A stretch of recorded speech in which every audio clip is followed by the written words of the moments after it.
This podcast discusses paranormal activity and other topics some might find disturbing. Listener discretion is advised.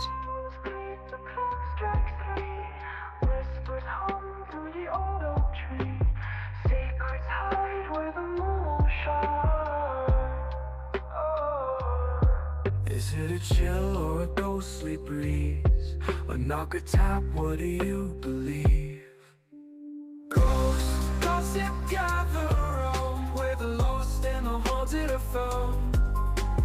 Ghosts, gossip, don't make a sound. Truth or tales, we'll dig it out. Hello, everybody. Welcome back to another episode of Ghost Gossip. Today I am joined by John Methencamp, and he is the host of his own podcast, Myths, Monsters, and Mullets. Y'all make sure to go give him a like and subscribe and rate us 5 stars all the way around. If you don't have a 5-star rating for us, email us and we'll send your email directly to our HR department. Y'all, this is a great show. After you get done listening to mine, hop on over to John's podcast and YouTube and watch my interview on his channel. You're just going to get your fill of me and John, and yes, you're welcome for that. I hope you enjoyed the episode. Hello, everybody. My name is Ashley, and welcome to another episode of Ghost Gossip. Today, I'm joined by one of my good old buddies, the myth, the man, the legend himself, John Methencamp. I feel like, hold on, I think I have a button for this. Thank you very much.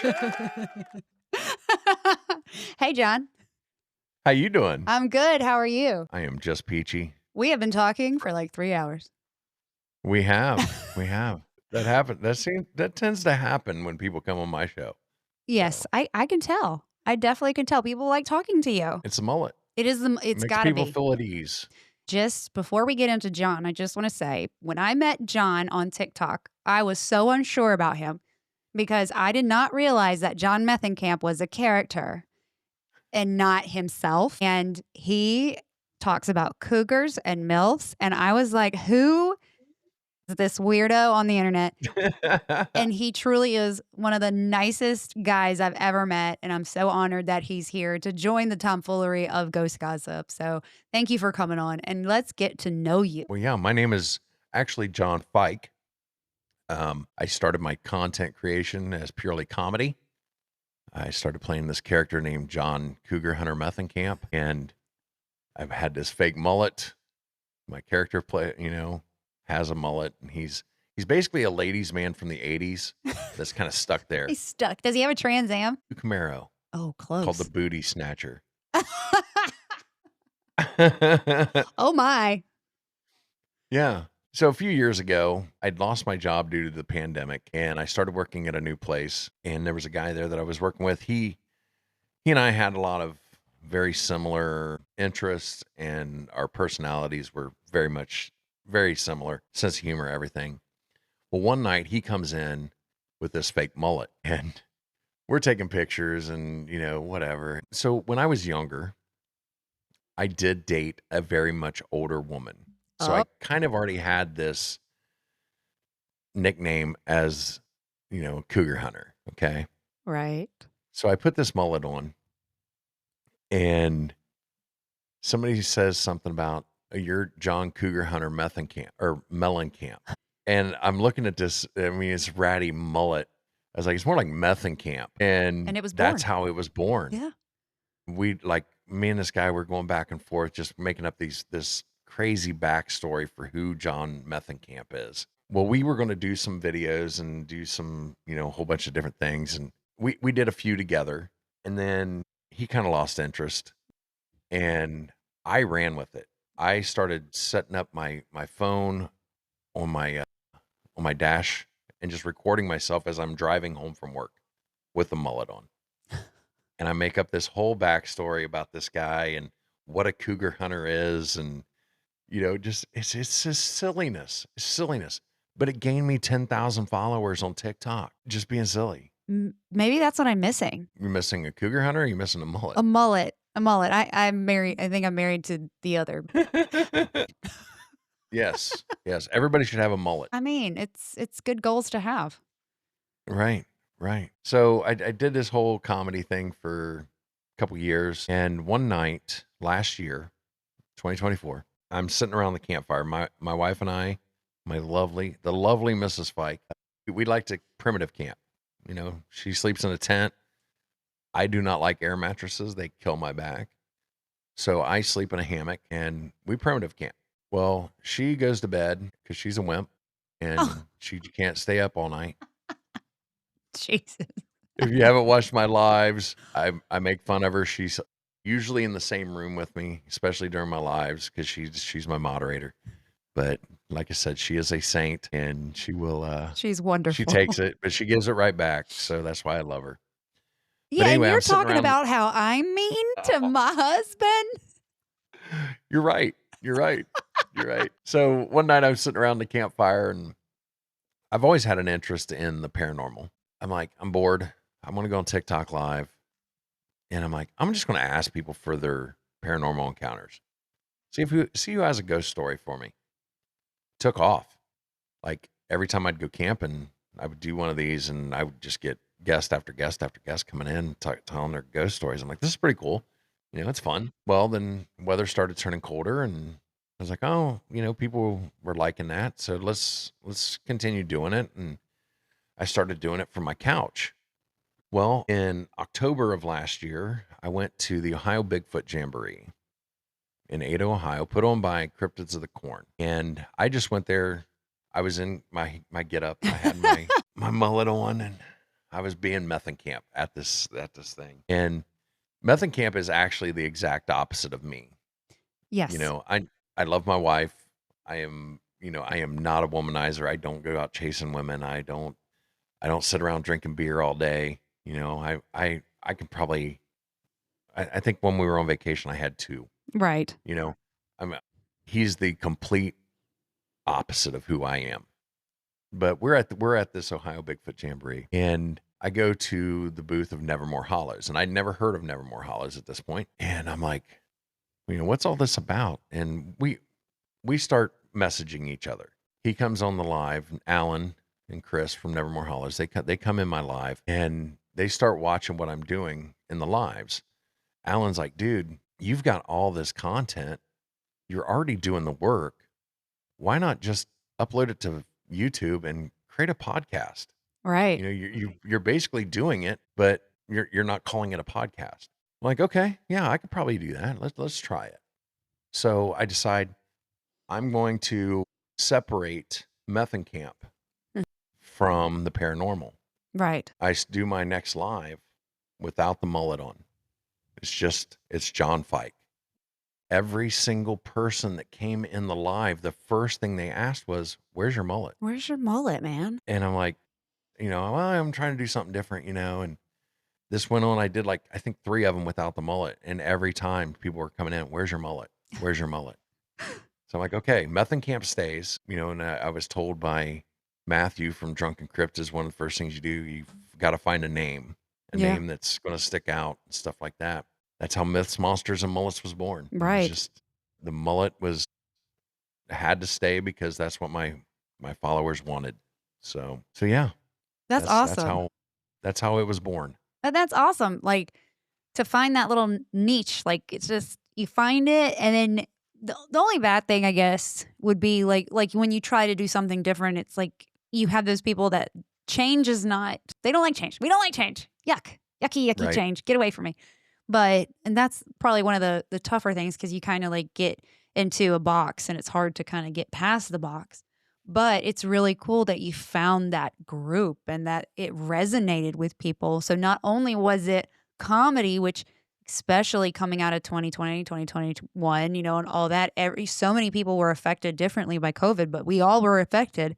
You found they were finding joy in what you were doing. I mean, Right. I found joy in it, but I thought you were weird. And I can understand that. And you know what's funny? When I would look at my analytics on TikTok, it's something like 70% of my followers are female. And the jokes I'm making are not geared towards females. I don't get it. But like 70% of my followers are female. And I'm like, Okay, whatever. Whatever It's the mullet. works. I It'll be don't the mullet. I need to look at mine. I really don't know. I know that I get weird men sometimes, but I think a lot of now I don't know because I don't look, but I need to look. But I think most of mine are female. Yeah. I think especially my Maybe listeners are mainly female on all platforms or just TikTok? on all platforms. Yeah, I think mainly Mm. my listeners are female, but I could be wrong. I haven't looked in a long time, just Yeah. I get overwhelmed because I'm like, OCD and ADHD. I'm not good enough. I'm not doing this right and I'm not growing fast enough. And I get in my head about it. And so I try not to focus too much on the numbers because if you do, it will. I mean, this is something that for most people, it doesn't happen overnight. For most people, it takes time. And I have to remind myself that a little bit of growth is still growth. Like, Yes. not everybody gets thousands of followers or thousands of listens overnight, that this is a process. And as long as you're being consistent and you're sticking to it and you're pushing through those hard times, that growth will come. It doesn't have to be instant. Growth is Right. growth regardless of the pace of it. So I don't look. I watched a video because, I am interested in growing, and I want to know what I'm doing wrong. Right. So I do follow some content creators that basically give you courses on, what you're doing that's killing your videos and stuff like that. Can I stop you for a second? Go ahead. This just said methylene. So, guys, on John's episode, we started talking about the necrometer. We're bringing it over, and it said methylene. Isn't that crazy? That is hilarious. Okay, I That is just looked hilarious. over and saw that, and I was like, it has never said anything with the word meth in it before. Oh, that's great. I love it. Okay, I'm so sorry. Okay, back. I don't even know where you were. So sorry. I was talking about we were talking about growth. Yes, growth. You watched a video. Yeah, I was watching this video and this guy's like, what if I told you that there was this YouTube channel that after 3 years only had 1,000 subscribers, and now this YouTuber is possibly the biggest YouTuber in the world, Mm-hmm. and it's Mr. Beast. Yeah. After 3 years, he only had 1,000 subscribers. So the point of this video was stop looking at the numbers while you're trying to grow Yeah. and just focus on growing. Yeah. So I think so many people get into podcasting and they think it's easy. You have a microphone, you can just record it. It's so easy. But you lose a lot of them because they realize this isn't easy and it's not lucrative. So unless you just have a passion for it, you are essentially working for nothing. absolutely. And I think that's why you see some of these podcasts, they have like 10 episodes and then it's gone and it was back in 2023. And I get it because like there were so many times I was like, I can't keep doing this. I cannot. And we've talked like, I can't keep doing this. Like I am driving myself crazy. And it was finding like, if it wasn't for you, I wouldn't have found Riverside. And Riverside has been a game changer because now I can do 3-4 interviews a week and Right. edit those throughout the day. And I'm not killing myself. I was spending 10 hours editing one episode. It was horrible. I Yeah. couldn't, that wasn't sustainable. No. And you're right. I went into this pretty much blind. I did have a support system though. I did have Nevermore Hollows. I Yeah. had Drunken Cryptids. Which is great. Right. And that would be my one advice to anybody wanting to start a podcast is talk to other podcasters. Yes. Find a network of people. Yes, absolutely. Even if it's just one or two Mm-hmm. that can give you and kind of point you in the right direction. The other thing is people will forgive bad video, but if your audio is bad, you need to work on it. Oh, Really, yeah. you have to have good audio. Mm-hmm. That's going to be your biggest expense from the beginning. Yep. Is the audio. Uh-huh. But it's worth it because people will tune out if you're muffled, Yeah. if there's, a bunch of background noise, things like that. Work on your audio first. For sure. If you plan on doing a video podcast, that should be secondary. Work on your audio first and realize that you are not a professional from the beginning. You're going to look back. I look back at some of my early episodes and they're trash in my eyes. Mine are too. Mine are so bad. Right. You haven't found yourself as in your presentation style. Right. So just let that evolve, and don't be so hard on yourself about those first few episodes, because yeah, you're not going to sound how you're going to end up. It's funny. This first few, it's like the first 30 of mine, trash. But once I got good microphones, I have a new soundboard that is amazing. And then finding an editing software, oh my gosh, everything is simplified. And now I feel like an actual podcaster because I can handle multiple at a time. And I'm a month ahead right now, which is It's amazing. awesome. I've never been able, it was week to week. It was like living paycheck to paycheck, except no paycheck. Yes. Yeah. Yeah. Yeah.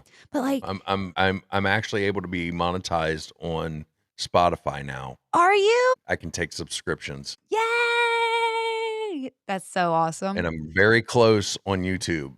I just need my watch hours to go up a little bit. So I think I can do subscriptions on Spotify, but I haven't yet. I haven't even looked at it. I think I can.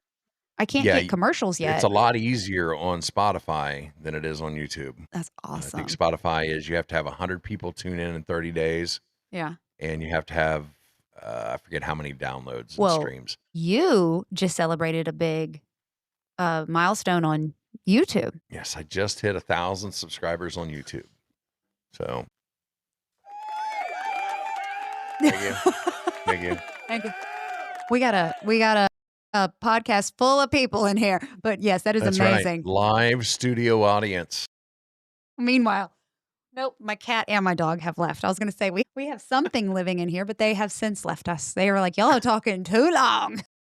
Yeah. Right. Right. But it's been fun. It's been fun. It has. It has. And that's one of the things, we talked about a little bit. I don't know if we actually recorded that part, but with Myths, Monsters, and Mullets, I want people to see my guest as people Yes. first, with encounters, not just about the encounters. Right. So when you listen to my show, you are going to hear me get off on tangents. We're going to talk, but it's how people talk in real life, or how I talk in real life, I should say. It's just honest conversations, and I want people to see my guest as real people.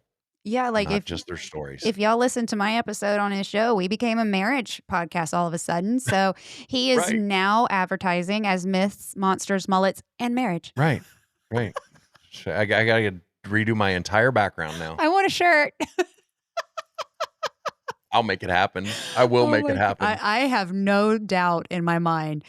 So is that where the paranormal, was the TikTok lives asking for the paranormal stories? Is that like really where your interest in paranormal came from? Or were you interested in the paranormal before the mullet? No, I was interested. I'd always watched like the ghost hunting shows, and I'd watched Finding Bigfoot, but it really wasn't like, it was more the paranormal shows like Ghost Hunters and Ghost Adventures, and all those types of shows. And the same guy that brought in the mullet, he had actually done some small paranormal investigations at people's houses and things like that. And he had a little bit of equipment, a little bit of recording equipment and stuff like that. I live 20 minutes north of the Randolph County Infirmary. And if you haven't heard of Randolph County Infirmary, it's been featured on a lot of the ghost hunting shows. It is highly haunted. I'm going to do an episode about it. Yes. And if you need any help with that, let me know. I will. Absolutely. I work side by side with this guy, and we're talking about ghost hunting and things like that. Well, one of the shows that we were watching at the time was the show Hellier. And I don't know if you've ever heard of that. You can find it on Amazon Prime. There's 2 seasons of it. And it's just this big rabbit hole about the town of Hellier, Kentucky. And it's a good thing. I like a good show to watch. Okay. But one of the things that we watched on there, and I had never seen it done. Like, I had an interest in the paranormal, but it wasn't like I had to sit down and watch it. It was like, oh, that's cool. Let's watch that. Yeah. Something interesting that's on. Right. Well, one of the things on Hellier, they were doing the Estes. Yeah. The Estes sessions. And we were both talking about that. And we're like, well, let's go to the Randolph County Infirmary. We'll get a group of guys together from work and our spouses, and we'll just go down there and act like ghost hunters. Okay. Well, I am skeptical when I'm watching these shows. Right. And I'm like, 99% of this stuff, I can debunk watching it on the TV, So I'm like, we do this. I'm going to be the guy who debunks everything. Yeah. My purpose is to prove it something other Right. than paranormal. It's a bunch of scared people in a dark building is all this is. We get there. The Randolph County Infirmary is like something that 50,000 square feet. It's a massive building. Wow. Okay. We get there and we start taking pictures around the outside of the building, and because it's a beautiful building. My wife, she has a decent digital camera. Mhm. We put brand new batteries in it. I had bought a couple cheap night vision cameras. I got one right here, as a matter of fact. Like, I mean, they're freaking Amazon Yeah. cameras, you know. Right. We bought a couple of those and some voice recorders, and we have the same spirit box they use on Ghost Adventures and things like that. And so we start taking pictures, and we have like 16 people with us. Oh, wow. Okay, it was a lot. Yeah, that is a lot. In hindsight, too many. Too many. Yeah. There's a lot But of room for error when there's that many people. Right. And in hindsight, we realized that. Yeah. But we're amateurs, you know. You live and you learn. Right.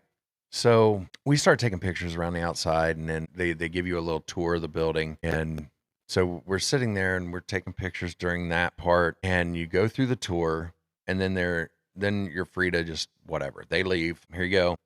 We'll be back at 9:00 in the morning to lock up. So it's like a complete overnight. Yeah. Oh, we got it boy. from, I think, either 5 or 6 in the evening till 9:00 the next morning. Wow. Yeah. So, we start doing, like, me and my wife, we start going around taking pictures and stuff like that before we actually start doing any experiments or investigating. My wife took, I think, a total of 22 pictures with that camera before the batteries died. Yeah.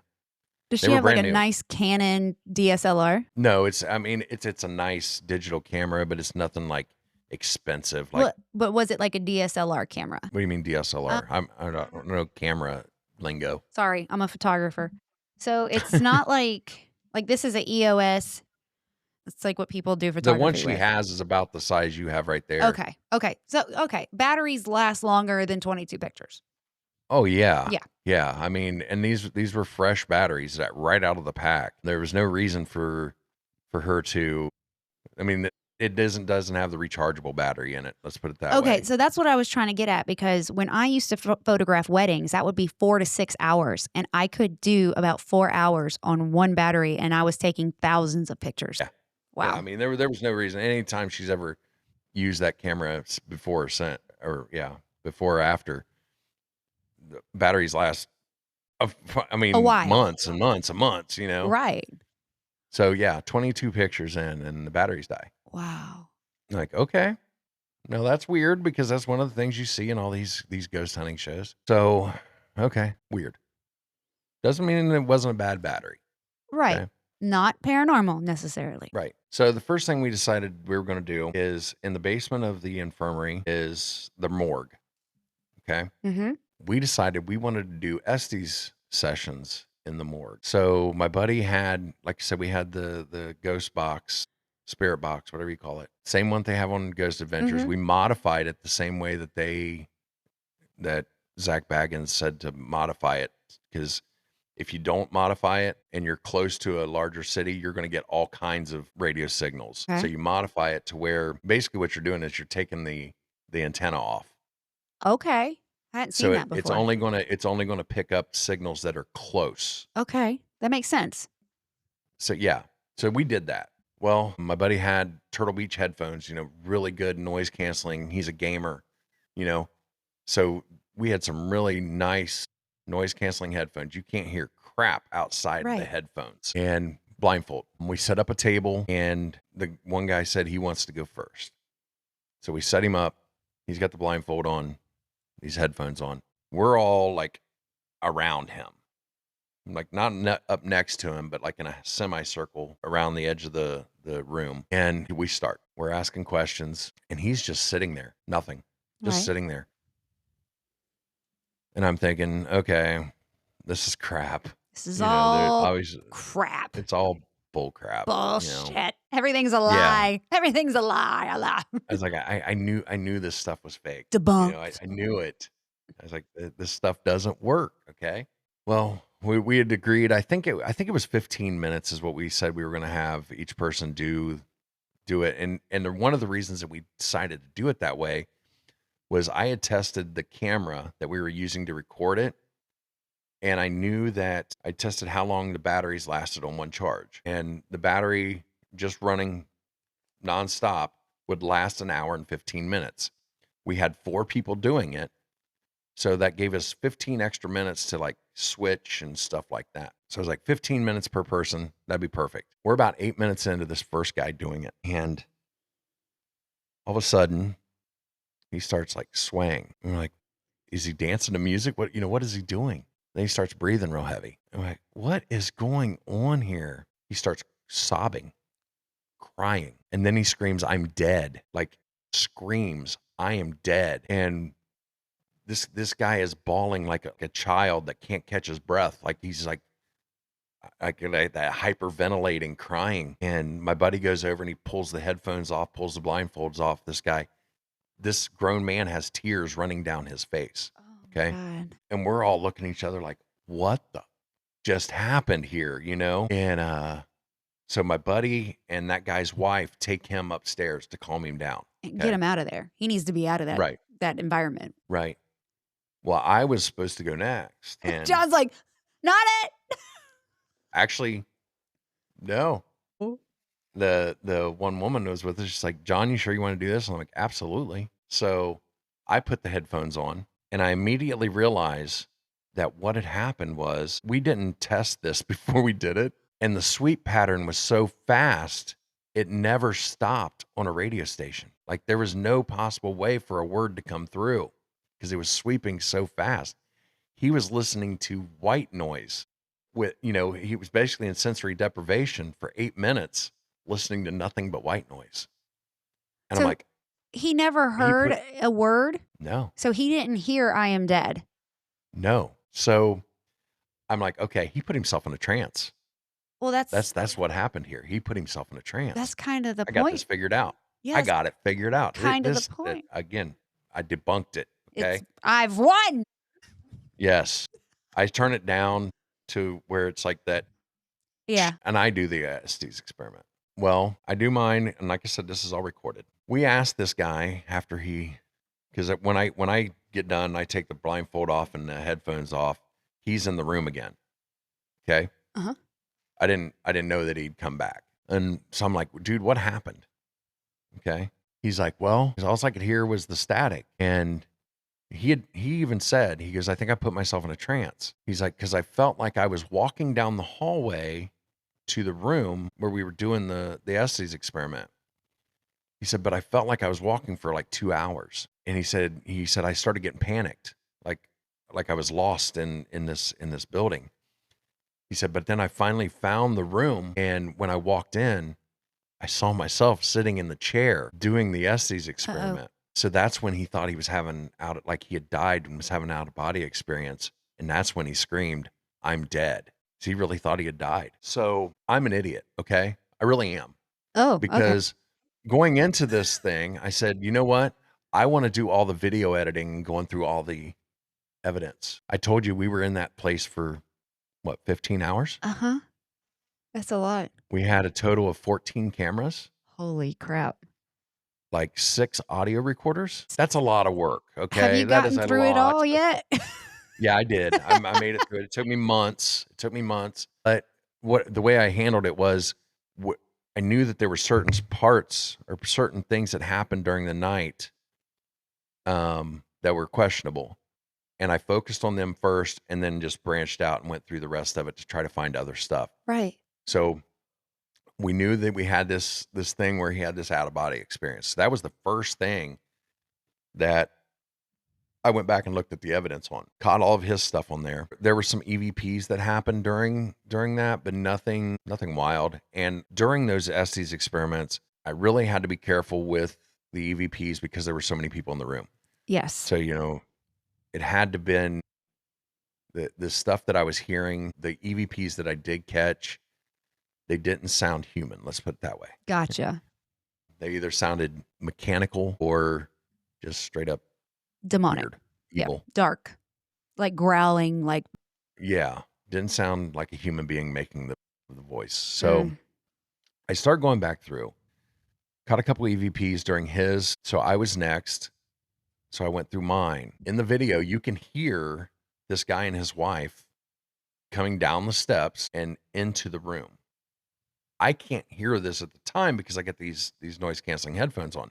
Well, I say during the Estes experiment, and I always get confused at the order I say these words in, but these are the words that I said. I said, she goes intruder with child. And at the time, I don't know that any of this is going on. It wasn't brought up to me that I had said these words because it was all being recorded and I was supposed to go back through it. Well, I hear this, and this is a guy that I worked with at the time. So I go to work the next day and I'm like, dude, I don't want to get too personal, but is your wife pregnant? And the color leaves his face. I mean, like he turns white. oh my gosh. And he's like, why? And I told him what I found in the recording. And he said, Oh, she was at the time, but she lost the baby. no. Yeah. Yeah. Oh, that just gave me chills. Right. So I'm like, okay, that's more than a coincidence. Cause I said that as they were walking into the room, like you can hear their footsteps. What's it say? Before it said something else. It said my death day. Really? And so you know, I have my headphones on and neither of my devices can hear what you're saying. Wow. Wow. Yeah, that's weird. It is weird, weird. the timing of that. Right. Wow. So then okay, we had that. Well, then the third guy does the Estes experiment. We only ended up doing 3 because of all the stuff that happened with the first guy. Right. So the third guy does it, and he's going to be coming on my show here in a few weeks. He's going to verify all this stuff that I talk about all the time. Yeah. But he starts doing the Estes experiment, and he's having some words come through. But the most interesting thing that happened during his, I really should do notes. I am the least organized podcaster in the planet. Literally, my notes in front of me right now say Ashley and the 2 words that we're waiting to see if the Necronomicon or whatever it's called. The Necronomicon. Whatever The comes up necrometer. with these 2 words. Yeah. Man, what is it? Necrometer. Necrometer. I keep wanting to say necromancer, I think whatever. some people pronounce it necrometer. Maybe that Okay. you've probably heard it pronounced that way. I call it necrometer because I am very fanatical. Basic English.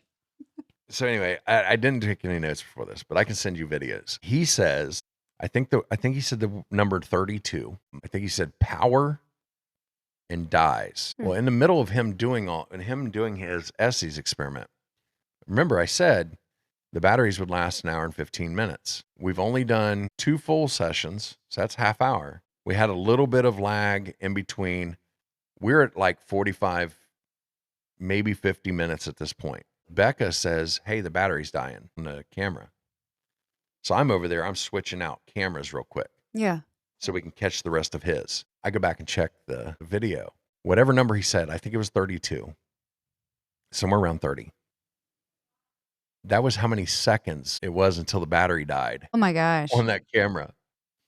And he said something about charge and dying. Oh wow. The spirit's like, y'all about to lose all of this. Your camera's I about to really die. do feel like that night, that was the other side saying, you don't believe, we're going to show you. Wow. Because I haven't even got to the wild stuff yet. Oh my gosh. Yeah. The same night? Oh yeah. Oh yeah. Gosh.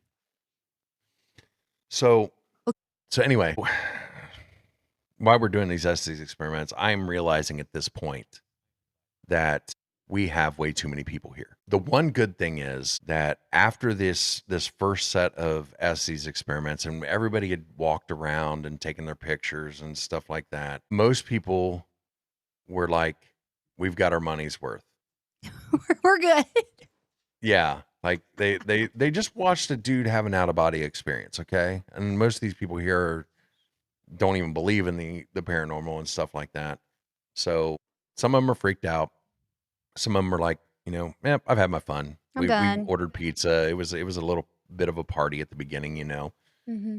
They were done. So by midnight, I would say that number was 10.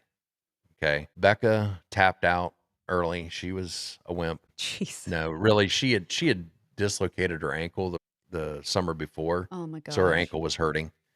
It And was I'm a little sure it's chilly just that all night. concrete in there. And it's a lot of, I mean, it's cement floors and a bunch of steps and stuff like that. And so her ankle was hurting. I just Right. like giving her crap. Right. Of But course. one of the things after Becca left, I was like, okay, they wanted to do some more Estes sessions up in the attic. And I'm like, cool, because there's an attic, 2 living floors, and a basement. Mhm. Okay. So you are way far away. I'm like, you guys go up there. I am going solo in the basement because I want to be away from everybody talking. I don't want to hear any whispers. I don't want to hear any of that. I was like, if we're going to find evidence, that's the only way we're going to do it. So they say, they're cool. Okay. Everybody else goes upstairs. I start wandering the basement. And one of the places that they pointed out during the tour is the kitchen. And there's supposed to be a spirit named Doris that lives there. And I set up my camera. Well, at first I think I'm holding it, and then I realized I probably should set it down because you can hear me moving around and Right. stuff like that. But I go in there and I'm like, okay, I've seen some weird things tonight. We've had batteries die unexplained or unexpectedly. We had that weird thing that happened down the hall with the out of body experience. I'm still not convinced though, because at this point I haven't seen the replay of, my Estes experiment. So I'm like, I need you to prove to me that ghosts are real. In the kitchen, there's a ceiling fan, and hanging from the ceiling fan are the 2 chains to turn on the light or the fan. Well, somebody at some point had attached a feather to one of those chains. So I have my camera set up and I'm like, if ghosts are real, move that feather and I'll believe you. Just move the feather. That's all you got to do. Easiest thing in this room that you can do. Feather didn't move. Ah, crap. So, right. I was ready. I know. I did that on purpose. Ah, you are an ass. I am sometimes, a lot of times. If you ask my ex-wife, all the time. Anyway, in the kitchen, there's these stainless steel counters. So I'm like, can you make a noise? Can you knock? Can you bang on something? So I knock on that stainless steel counter, and I was like, do something. Well, like a couple seconds later, I hear this bang in the next room, and in the video, you hear me laugh because I'm like, holy shit, Right. You're like, oh my God, I didn't expect it to happen. Right. I'm like, okay, but still could be a coincidence. Of course. Explainable. I have got to rule out that there isn't some kind of like heating system or something in this other room, whatever. So I go into the next room. There's nothing. There's no pipes on the walls. There's nothing. There's a wooden countertop in there, but not a metal countertop. Nothing that would have made this sound, because it sounded pretty similar to what I heard or what I made. I'm like, okay, got my attention, and I'm so close. But if you can make that sound again with me in this room, I'll be a believer. Literally within 2 seconds, it happens right in front of me. Same sound. And I'm like, okay. You win. I believe you now. You win. I believe you now. And I go and I find everybody else. I'm like, you guys have got to hear this. You will not believe what just happened to me. Right. So eventually it gets to be like 3:00 in the morning, and we are down to 5 people. We had some other weird stuff happen throughout the night. Nothing major, but most of the activity we were getting was in this basement. So What is it about a basement? Like, I why don't is know. it always the basement? I don't know, but at Randolph County Infirmary, that's where we had all of our experiences, was in like major things is in the basement. So we're like, okay, we need to let our digital cameras charge, and we wanted to charge our audio recorders and things like that. So we had some old like video cassette style cameras, and what we'd planned on using them for was exactly what we're getting ready to do, was use them as static cameras whenever we needed to take a break. We had 5 of these static cameras set up on tripods. We had them set up so that you couldn't, when you came down to the basement, you would show up on the first camera. And then each camera after that showed the other camera. So there was no way for somebody to do anything without being on camera. When we went back down to get the cameras, we took them down in the order that the last camera that would be picked up was the one you picked up as you went up the steps. We were trying to be as professional as possible, and we didn't want anybody to accuse us of manipulating anything. So we've picked up 3 of the cameras. I picked up the one that we'd set up in the kitchen. This whole time I have my audio recorder going. Okay. I'm fumbling with this camera, and it's myself, 2 guys I worked with, and then another couple that had come that we'd met online. They came down to investigate with us. And I am in the kitchen with this couple. The other 2 guys are walking down the hall to grab the last camera. And you can see all of us on this last camera. We're all accounted for on film. I say something to the couple because they had talked about doing like a solo or just them doing an investigation down in the basement. I was like, hey, are you guys going to stay down here or are you going to come back up first? Basically, I was saying, can you help me carry some cameras? Is what I was trying to say. All of a sudden, a rock comes out of the darkness and hits the cabinet next to my leg. Somebody threw something at you. And it took everything I had at that point not to drop an F-bomb, but we were trying to be PG because we knew we were going to put this on the internet and stuff like that. Right. And I'm like, what the hell? And the woman that I'm sitting there talking to, she says that, and she actually came into my live, and I've got this recorded. She came into the live. She says that she actually saw the rock coming in our light. Oh, wow. But you hear the rock really loud on my audio recorder, but it hit hard enough that the camera down the hallway picked it up on audio as well. Oh, wow. Was it a big rock? Or like a... No, it was like a stone. It was just like a, I don't know, maybe the size of a... I'm just going to hold my hands up. Like a lemon head. You know the lemon heads? Okay, so the smaller candy? than this. So like, eek, like that? Do you know what a lemon head is? Yeah, like a little sour candy.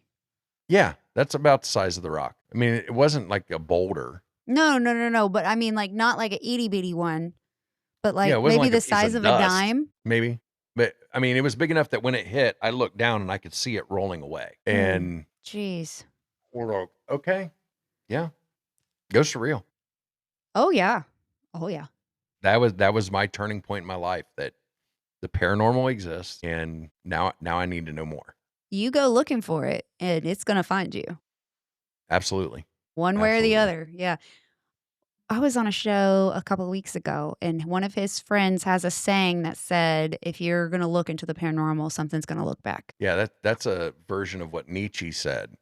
Nietzsche says, when you look into the void, sometimes the void looks back. Yes. Which is chilling, really, if you think about it. Like, and it's true though. If you look for it, it's just like anything. You look deep enough, you're going to find something. If you're looking for love, you're going to find it at some point. In all the wrong places first. That's the thing. You got to be looking in the right place. That's right. Check out the same thing with the paranormal. Check out your marriage podcast. Right. But it's the same thing with the paranormal. You can't find Bigfoot in your living room. I mean, some people will claim. Right. But you know what I'm saying. But yeah, if you're saying you're looking into Bigfoot and all you're doing is watching videos on your phone, you're not looking into Bigfoot. That's if you think you're a paranormal investigator and you never leave your house, right, you're investigating your house. That doesn't make you a paranormal investigator. No. That means you're just recording stuff in your house. And yeah. Some of the stuff you do in your house, I don't want to see on the internet That's anyway. true. But if you have a haunted house, like I used to have a haunted house, but I wasn't an investigator. But Right. I never claimed to be. People get confused. They think I am. And I'm like, I have never once said I'm an investigator. I am a podcaster. I like to talk. Right. Oh, did anything else happen while you were there? Or was that like, I mean, that's a lot. We decided after the rock throwing incident, we're going to finish getting all of our stuff charged up. We spent the rest of the evening in the basement, in the kitchen, because everything basically happened in the kitchen to me. We had probably about an hour's worth of just our EMF detectors going off intelligently. We had an app that kind of like what you're using there, except it just said the words. It didn't put them up on the screen. Mm-hmm. it came up with some very intelligent responses as well. Wow. Temperature fluctuations, I'm talking 10, 15 degrees in a matter of seconds. We took all of our digital cameras and had them on tripods except for 2 scattered around the kitchen and in the room where I'd heard the banging sound. We had 3 cameras that people were holding while we were doing this. When I went back to look through all this video, only 1 camera did not have corrupted files for that time. Every other camera was corrupted during that time. Yes, I have tried different computers. I've tried different programs. I cannot open these files. I still have them on my old laptop. Wow. They're corrupted. They just like it shows there's nothing there, but there's a file name. And when you try to bring it up on your computer, it says corrupted. I've tried putting I still have the SD cards. I've tried putting those SD cards back into the cameras. The cameras themselves won't even read them. Like you can't watch the video on the camera. You know, that reminds me, I did an episode of the Sally House, and I've never been to the Sally House, but I did an episode, and my file corrupted. And I've never Really? had that happen before, and I've never had it happen since. Just that one audio bite, my one recording about the Sally House, and I had to redo it. Yeah. No explanation. I didn't do anything different. That's how I got started down the rabbit hole of the paranormal. After coming to the realization ghosts are real. Uh-huh. I'm like, what else is real that we've been told is fake Yeah. or that doesn't exist? And I've always, I have a firm belief, and I've always had this belief: we can't be the only ones in the universe. So I do believe in UFOs. I do believe in aliens. Do I believe in I don't know if there's different races. I don't know any of that stuff. I just know that statistically, we cannot be the only ones out there. Okay? Exactly. So I didn't really go down the UFO alien rabbit hole that hard because I already kind of believed in them anyway. Right. The other big one, is Bigfoot, Mm-hmm. and at the time I didn't know that there were so many different cryptids. Yeah, me But neither. everybody's heard of Bigfoot, and that's not supposed to be real.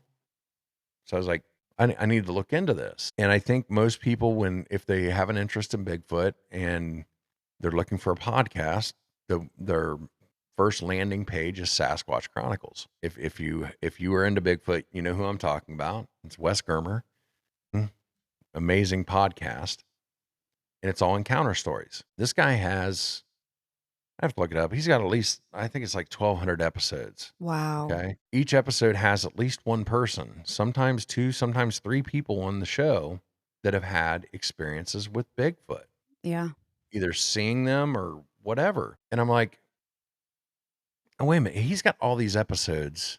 There's got to be something to this. Mm-hmm. Well, I'm listening to, I don't even remember which episode it is of his, and he played the Ohio Howl. And the Ohio Howl is a recording that was done by Moneymaker back in, I think it was like 91 or 92. Mm-hmm. And it was recording of a supposed Bigfoot in Ohio. I heard this and all the hair stood up on my body because I had heard that in real life. Oh my gosh. When I was a kid. And I'm like, holy shit, this could be real too. Because I've heard that I heard that howl. And I started listening to all these other encounters and I realized, holy shit, I've had other shit happen. When I was a kid, we used to horseback ride and camp in Southeast Ohio. I didn't know Southeast Ohio was a Bigfoot hotspot growing up, but it is. Like that's where the majority of the sightings are in Ohio, is in that area. And we camped and horseback rode all over that country down there. And so I had some experiences that I didn't even know were experiences because they were just weird things that happened when I was a kid, So, yeah. And we don't have to go through all my Bigfoot stuff. We're going to do that another time. We're going to have a Bigfoot episode. You have an encounter that changed your life. Yes. Do you want to tell us about that? Yeah, I will. I'm going to preface this. I've told this story on, I think, 4 or 5 podcasts. I have yet to get through the encounter without getting emotional. So I apologize in advance. Let's just put it that way. Just know that if you cry, more than likely I'm going to cry. It's very, very, I mean, I don't know if you can see my eyes right now. Yes. I see them. getting kind of glassy eyed. Yes. Okay. Well, So I start doing the podcast and I start doing these paranormal lives and stuff like that. I've come to the realization at this point, I know ghosts are real. I'm pretty certain cryptids are real because of my possible Bigfoot encounters and hearing all these testimonials from people. But still, I've not seen anything that makes it 100% for me at this point. My wife and I, I live in East Central Indiana, not far from the Ohio line. And I grew up in West Central Ohio. So we had spent the day in Greenville, Ohio, Christmas shopping. This was November 30th, 2024. Spent the day Christmas shopping. It was cold that day. I seem to remember we had snow flurries that day. It's late. It's around 7:00 p.m. and we are driving back home, and we have to go through Union City, Indiana, and we're driving up State Route 28. In this area, this is northern Indiana, so there's not a lot of hills, cornfields, soybean fields. This is farmland. Not a lot of lights. There's no street lights. The only lights you have are, some people call them booger lights or security lights at the farms and stuff like that. booger lights. I've never heard that. Get into the cryptids, you'll hear booger lights. Okay. But so we're driving along. Becca is on her phone. I made the joke one time texting other dudes, but she was not. Of course she wasn't. She was actually putting in a Walmart order for the next day for us to pick up. But so she's on her phone. She is not paying attention to the road. It's late November in Indiana, so you have to be alert for deer. Deer are all over. Yeah. They're very active that time of year. Especially if it was like a full moon or something, they're moving. I can't recall the moon cycle at that point. Mm-hmm. I know it was dark. It was very dark, so I don't think it was like a full moon or anything. Okay. 200 to 300 yards ahead of me, there was another vehicle. Being that, it's deer season, if you want, that's what you're going to call it. It is deer season at that point. And you're driving down the road, you always keep an eye on the car in front of you, because if you see them brake or you see them swerve, or you might even see the deer walk in between you and the tail lights, So I'm watching this. I never see this car swerve, hit the brakes, nothing. So we come up to this little bridge, and I believe the creek is called Miller Creek or something like that, but it's a feeder to the Mississinawa River. And we come up to the bridge, and there's something in the middle of the road, and at first I can't tell what it is. Like, it's just there's something there. And as we get closer, it is the upper torso of a man, and it's kind of propped itself up on its fists, like it's holding itself up, and I can only see from like the belly button up, and it is gray, not much different than my shirt actually. I've always said it was like a cigarette ash gray, but so it's up on its knuckles, and it's looking to its right.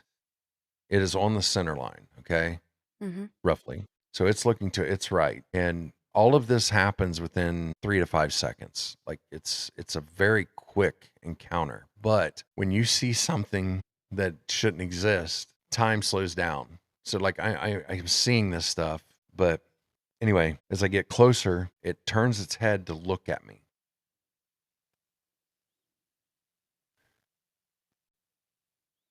It had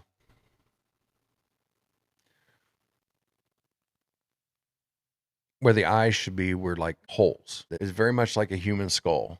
At least the top half was very much like a human skull.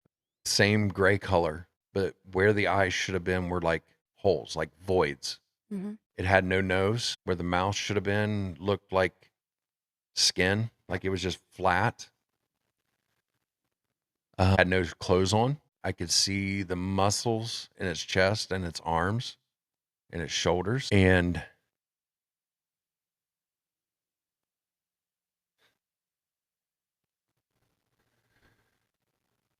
as I get closer, I'd let off the gas. I hadn't hit the brake, but I'd let off the gas. As I get closer, it's up on its knuckles. With its right hand, it takes like a step like moving towards the lane that I'm in. And with its left hand, after it makes that step, it lunges at the car, Oh, shit. like reaches out towards the car. I swerve. And at this point, Becca looks up because I swerved. And I'm like, did you see that? And of course she didn't. Oh, Of yeah. course not. Of course. And I gun it. Like I got to get out of there. Right. I just saw something that shouldn't exist. And so we take off. She's asking me, like, what was it? What was it? And I can't even talk for a while. Like, I don't know. I can't put it into words what I saw. And finally I'm able to tell her, and she's like, do you want to go back? I'm like, no.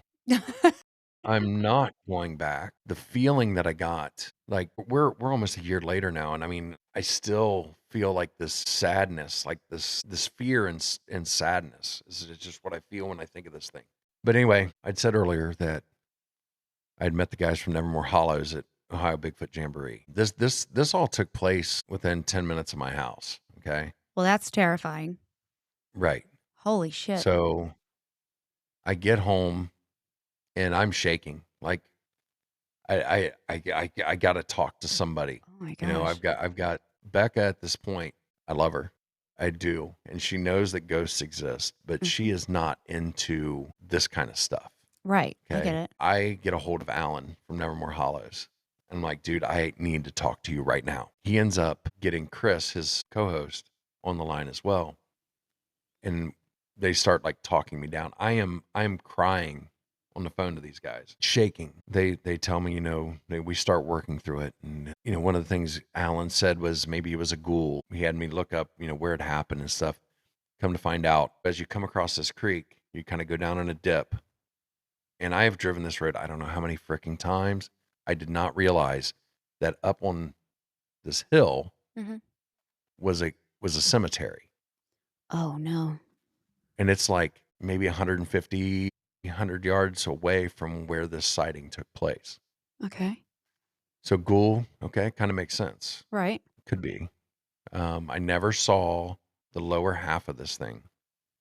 I only ever saw the upper body. So we talked through it. I'm thinking rake maybe. I'm thinking, what, but it looked like this thing was coming up out of the ground because I couldn't see the lower part of the body. And so they get me calmed down a little bit, but I'm shaking.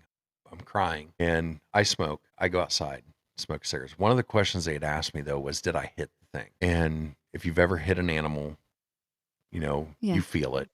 Yeah. And even if it's just a small animal, if it's a bird, you still feel Yeah. something, Right.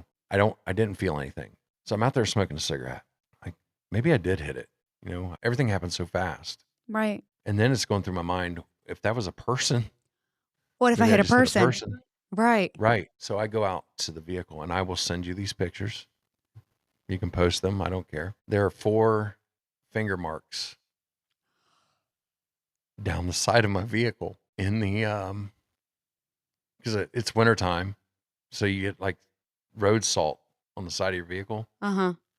There's 4 fingerprints down the side of the vehicle so I'm imagining if it's reaching out, like this. I never saw the fingers. I don't know how. I never even saw really the hand. I just saw the arm coming up. But if you're reaching out, your thumb's not going to make contact. It would have to be the 4 fingers. But from this finger to this finger mark was 8 inches. These 2, the bottom ones, were together like that. And like I said, I will send you the pictures. I still have them. And so I went out the side door to smoke a cigarette. Well, I come back in the front door, and Becca, she took one look at me and she's like, what's wrong? And I'm like, it touched our car. And so she comes out, and that's when we took the pictures and stuff like that. I took pictures the next day in the daylight to get a little better view. But yeah, I spent almost a year now looking into the rake and different things like that. And I'd always imagined the rake as being this like scrawny, like emaciated thing. But I've heard other reports of people seeing more muscular built pale crawlers, whatever you want to call them. That's my rake encounter. I want you to look at your phone. The first picture was when you were talking about it coming up from the ground. I sent you 3. Let's see which order they came in here. So the first one, while you were talking about it coming out of the middle of the road, it said, it's with the devil. It also, when you were telling me about its fingers, said 4. And then when you said 8 and arm, I remembered that coming across. So I looked through the transcript history, and sure enough, both 8 and the word arm has come through while you've been talking. But again, this cannot hear you because you are coming in through my headphones and the phone is on airplane mode. Also, other names that I have gotten since we've been sitting here, let's see if I can get it, have been Brian, Turner, Pamela, and I've also gotten numbers, let's see, 13, 40. I'm going to... The 8 was weird because that's how wide the fingerprints are. Like I said, I will send those pictures to you, and feel free to put them up if you want. I don't care. 70, and then 9, and then 4, and then 12. Let me look at my other one. I'm going to send all these so you can look through and see if anything resonates with you. Because sometimes it doesn't resonate until it does. You know what I mean? Like you're thinking, you're looking at something, and it's like, oh my God, that makes sense. And so other numbers that I've gotten, I don't know why I'm telling you numbers. For whatever reason, I feel like I should tell you numbers. 50. Let's see. It's weird when I get a bunch of numbers because I usually don't get I got another 4. I also got the word skull. And that's what it looked like. It looked like skin stretched over a skull. And then after skull, it said, I am the keeper. Also, I got the name, let's see, Michelle and Jeremy and Joshua, Pamela. Also numbers 15 and 5. That really rings anything for me, but I'm going to send you all this so that way you can just look through it. I got 2 going, so I'm going to send you 2 different ones. Okay. But yeah, when you started talking about that, that's what came up was I'm with the devil, and it just said difficult to believe. So yeah, it's crazy. I love the necrometer. It's the only one to me that makes sense to me. Like, I know some of them, like if you can edit and add words to a dictionary, I don't want any use for that because I don't want to input my own words. So this one you can't. This one you just turn on and, go for it. So I like this one. So that was difficult to believe. Golly, that is terrifying. You've talked to me. Not a lot phases me. No, yeah. That was the scariest moment of my life. Yeah. Because not even so much what I saw. It was the realization that everything's real. Yeah. These creatures are real. Yeah. And they can interact with us. It's almost like it was like a manifestation. Yes. And that's what's so scary about it. Like where did it come from? I think that, and Alan, I think, brought this up too. Maybe it was Matthew, but I've talked to so many people about this. But it seems bizarre to me that this would happen after I start going down the rabbit holes. Yeah. That I start looking into this stuff. And, I think, and this is just my belief on why I saw this thing, just like with the ghosts and going to Randolph County, they said, look, asshole, we're real and we're going to show you that we're real. I start going down the cryptid thing and I start hearing all these encounters from people, and I'm still on the fence about it. And something is saying, we are real. This is real. You're there. Have you ever had anybody tell you any other rake stories? Have you heard? No.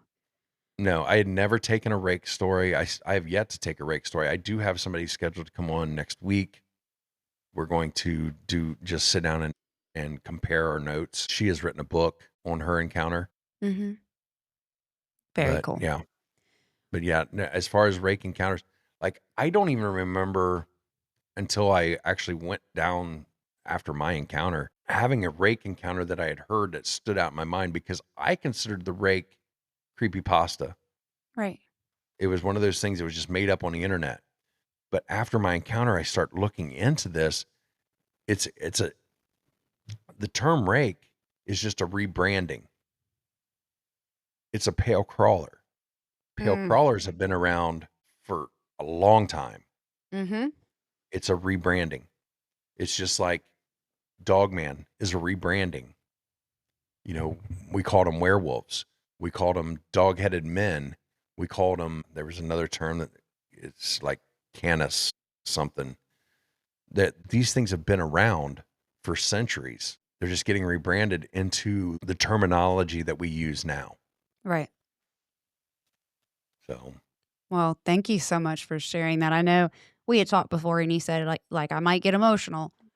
We got to talk about it last. So I really yeah. appreciate you reliving it again and telling, because I've never heard a story like that. And it's terrifying because evil, and I associate things like that with the darker entities, you know, where when you accept that ghosts are real and spirits are real, you also have to accept that the darkness is real too. And that is, I can almost like feel that overwhelming, like oppressive, suck the wind right out of your lungs. It's scary. And this just said cleanse yourself. So if you don't cleanse, I would cleanse, go hug a tree and walk in some grass.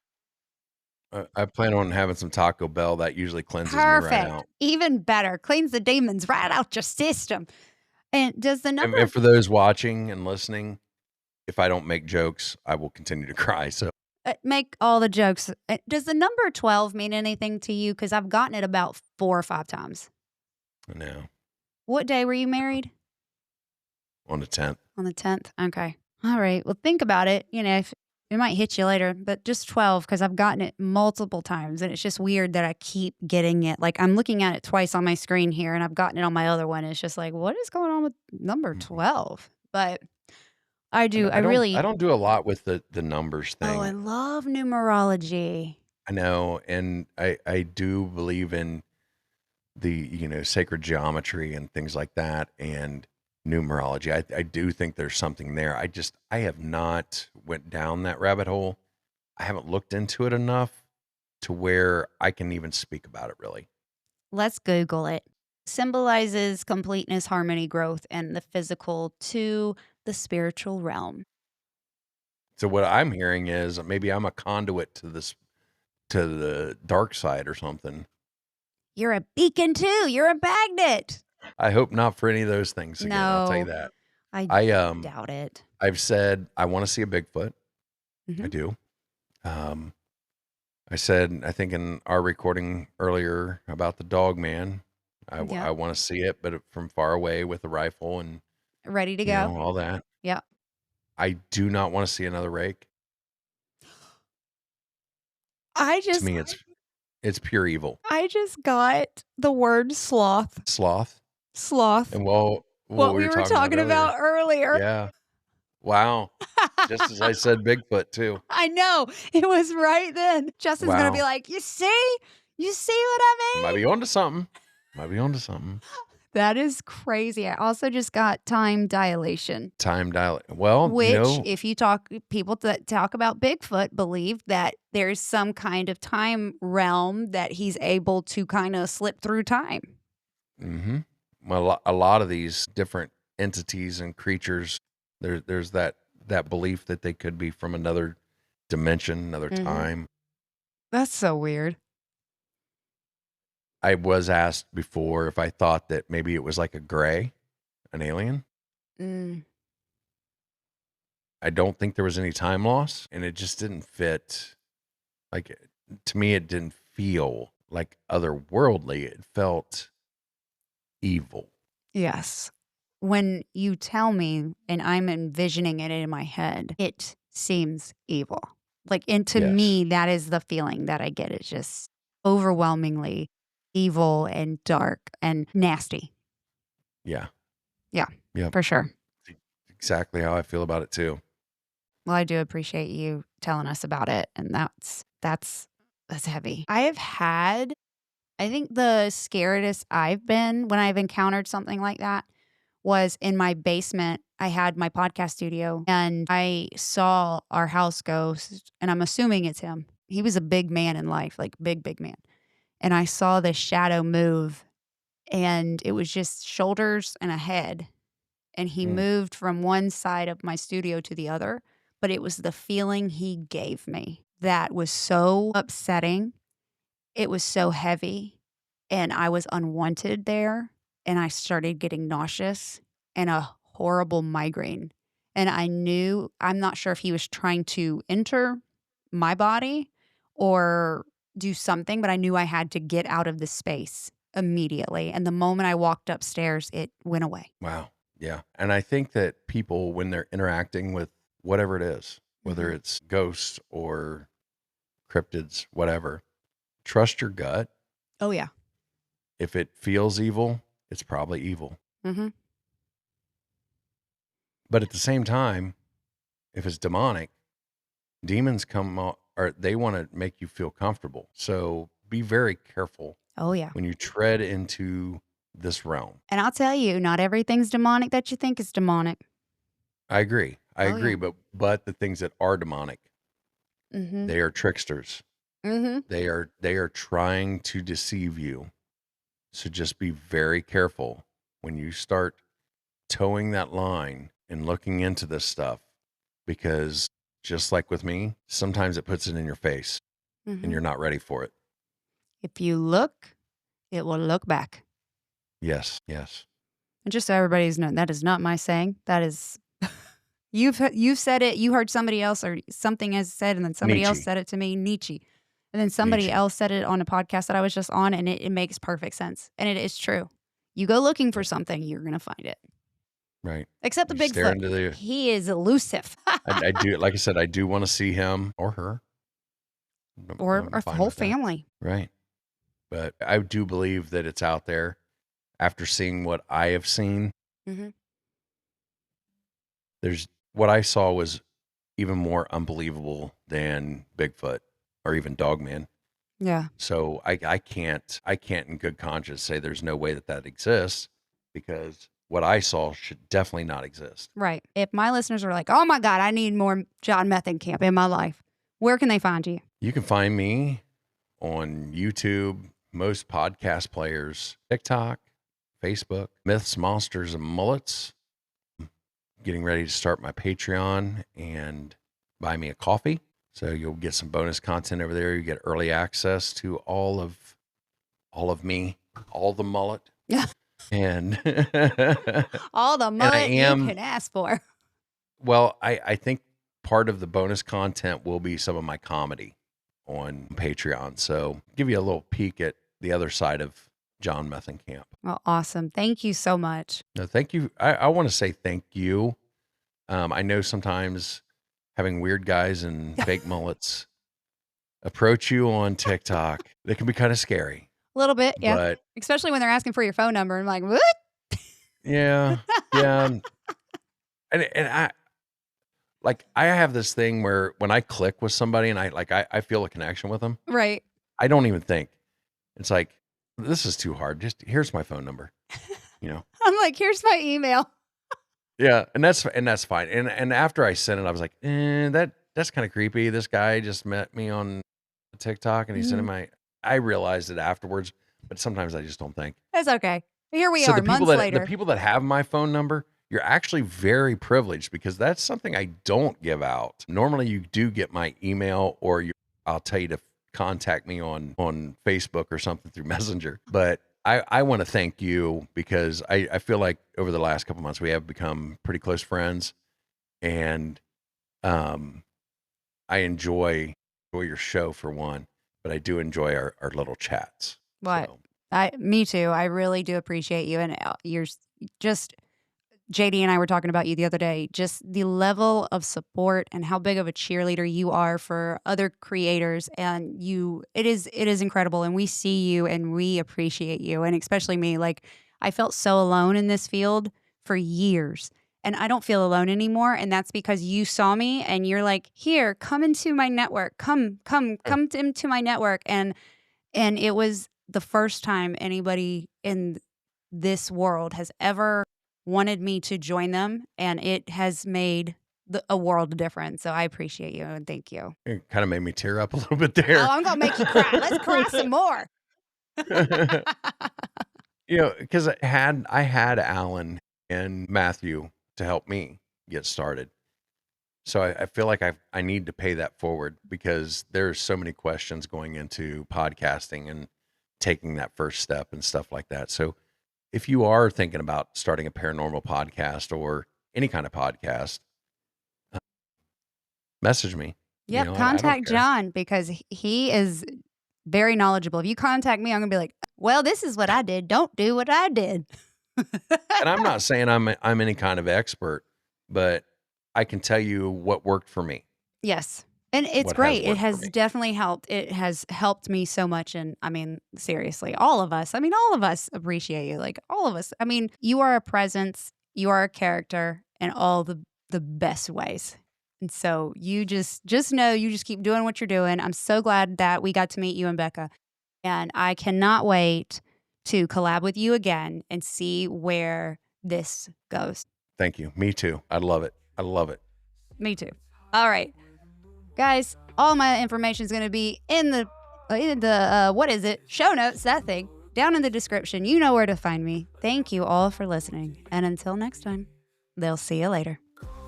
Gossip gather around where the lost and the haunted are found. Ghosts, gossip don't make a sound.